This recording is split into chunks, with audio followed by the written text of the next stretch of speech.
world of mixed martial arts, few names command respect like Team Lakay. And at the heart of it stands a powerful bond between father and son. Mark Sangiao, legendary coach, MMA fighter, and has long been the guiding force behind some of the Philippines' greatest fighters. Now, his son, Jan Lo, is carving his own path inside the cage. Let's take a closer look at the journey of a father and son, united by blood, discipline, and unbreakable fighting spirit. Long before he threw his first punch, Jan Lo Sangiao was already inside the cage, not as a fighter, but as a curious boy in the shadows of warriors. Bata pa yan, mga 5, 6, nakikirolling-rolling lang na nakikisama sa gym yan. Pero pumunta siya sa Canada, pagbalik niya noong 12 years old, doon ko na nakita yung interest sa kanya. Doon siya nag-start na saling pusa sa gym. Hanggang interesado, hanggang nakikikompete na rin ng mga grappling. So by age 16, gusto niya raw maglaro. So yun yung first amateur na competition niya, 16 years old sa MMA amateur. Okay. So hanggang tuloy 18 hanggang pumasok na sa pro. He was born into the fight game, raised not just in home but in a gym where champions were made. Para sa akin, syempre, advantage yun kasi we have world-class coach, world-class teammates, mga sparring partner ko world-class. Kaya hindi ako basta-bastang pag lumalaban, condition yung katawan talaga pag lumalaban. From the gym corners to the center of the cage, Jan Lo Sangiao is no longer just a rising star. He is proof that greatness isn't just inherited, it's earned, round by round, step by step. And for this father and son duo, the journey is just beginning. Yung masasabi ko sa performance, maganda naman since na sunod yung game plan. Kasi yung game plan namin doon is sabayan siya doon sa striking pero more sa grappling. Doon namin, kasi doon namin nakikita yung advantage ni Jan Lo. And yun, so I'm very happy and proud na ganun yung result. Kasi as a father, medyo nakaka-stress din. Dami mong iniisip, no? So, batang-bata pa siya, then I want na yung career niya is mapuprolong. So, we have to win. Yun yung sabi ko sa kanya. Kailangan nating manalo kung gusto mo yung career mo haba pa. You have to work hard for it. But being the son of a legendary coach didn't mean shortcuts. In fact, for Jan Lo, it meant proving himself twice as hard. I need to stand up para prove na soon magiging champion rin tayo. While many hailed Coach Mark as the strategic genius behind the Philippines' top MMA fighters, he was also a father instilling discipline, values, and heart in the warriors he trained, building not just champions, but good men. Sa akin yung boundary doon yung sa training. Walang anak-anak dito kung mag-absent, mga ganyan. Strict ako sa mga training kasi dyan mo masusukat kung anong lumalabas dyan, doon yung lalabas doon sa yung performance mo eh. So, aside from yung sinasabi nga natin para hindi sila ma-pressure ng gusto, hindi sila may stress management, sabihin natin sa kanila to enjoy what you're doing. Bahala ka na kung paano yung way mo para enjoy yung ginagawa mo. Kasi alam natin yung pagka-atleta mahirap talaga yan kasi pre-pressure mo sarili mo eh palagi. Pag-iisip at katawan. So, yan yung sabi ko mag-research kayo paano mo enjoyin yan para tatagal ka.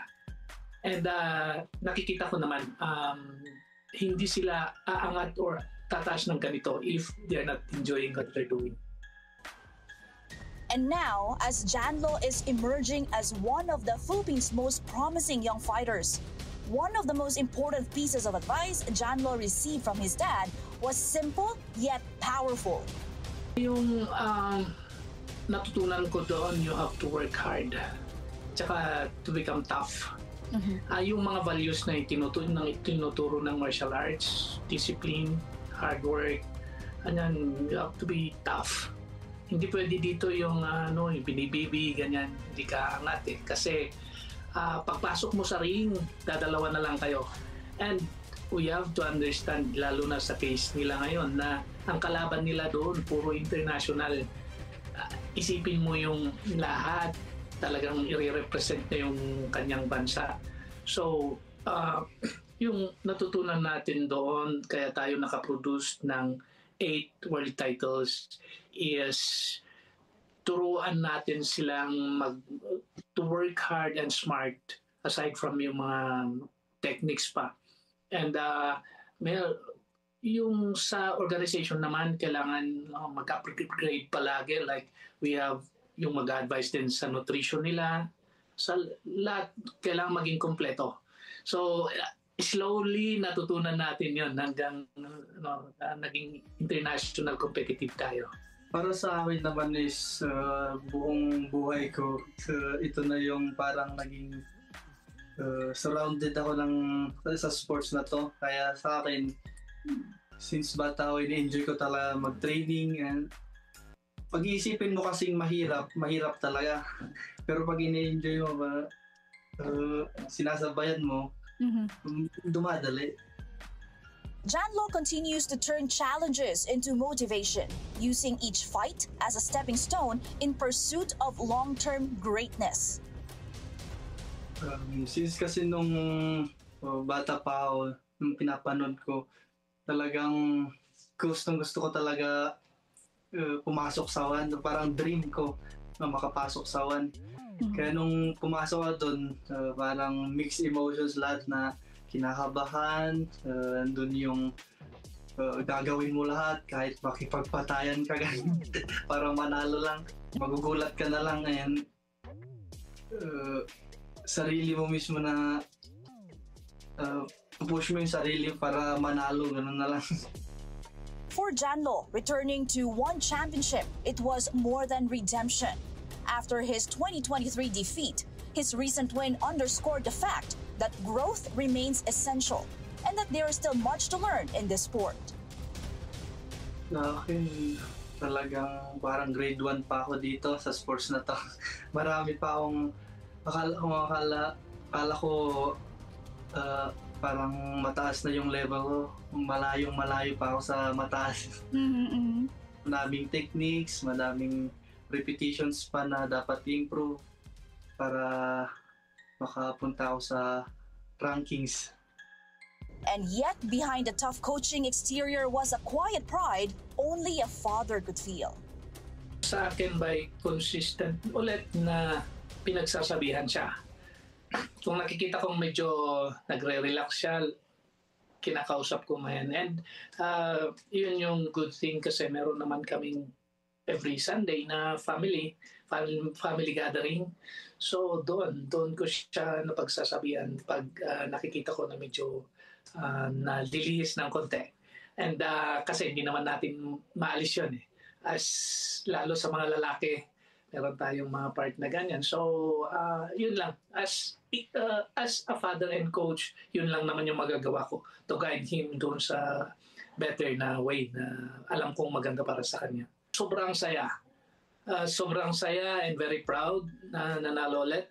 Ang susunod dito pag natalo siya, mga ganyan. So, dami mo rin iniisip. So, sobrang saya ako nung nanalo. Buhay at patuloy pa rin yung karir. Inside the cage, Janlo listens to his coach. Outside of it, he leans on his father. Because in the world of combat sports, it's not just about chasing perfection.